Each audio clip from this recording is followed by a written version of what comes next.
తులసి పాపని ఎలాగైనా కాపాడాలని సౌపర్ణిక దగ్గరికి ఆవేశంగా బయలుదేరుతుంది తులసి. ఒక గ్యాస్ సిలిండర్‌ని హాల్లోకి లాక్కొచ్చి ఎదురుగా ఉన్న సౌపర్ణికని బెదిరిస్తూ గ్యాస్ సిలిండర్ పేల్చేస్తానని, గ్యాస్ సిలిండర్‌ని, లైటర్‌ని చూపిస్తూ "నా ఖుషి పాప ఎక్కడుందో చెప్పు.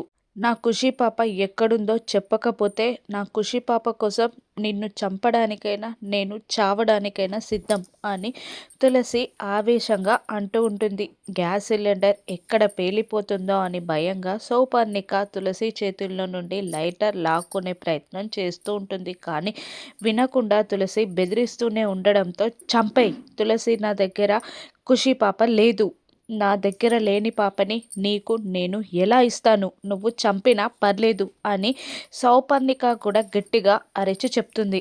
కానీ తులసికి సౌపర్ణిక అన్న మాటలు గుర్తొస్తూ ఉంటాయి. ఈరోజు పాపని ఎలాగైనా తీసుకొని వెళ్ళిపోవాలి అన్న మాటలు గుర్తొస్తూ ఉంటాయి తులసికి. మరి ఖుషి పాప నీ దగ్గర లేకపోతే ఎక్కడ ఉన్నట్టు అని తులసి టెన్షన్ పడుతూ ఉంటుంది.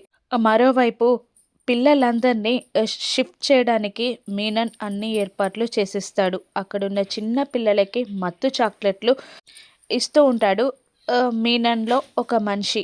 భయపడుతూనే ఖుషి పాప కూడా ఆ చాక్లెట్ తీసుకుంటుంది. అందరూ చాక్లెట్స్ తీసుకొని తినగానే మత్తులోకి జారిపోతారు. ఇక వాళ్ళని వ్యాన్ ఎక్కించండిరా అని మీనన్ అంటూ ఉండగా మత్తులో ఉన్న పిల్లలందరినీ వ్యాన్ ఎక్కిస్తూ ఉంటారు మీనన్ మనుషులు.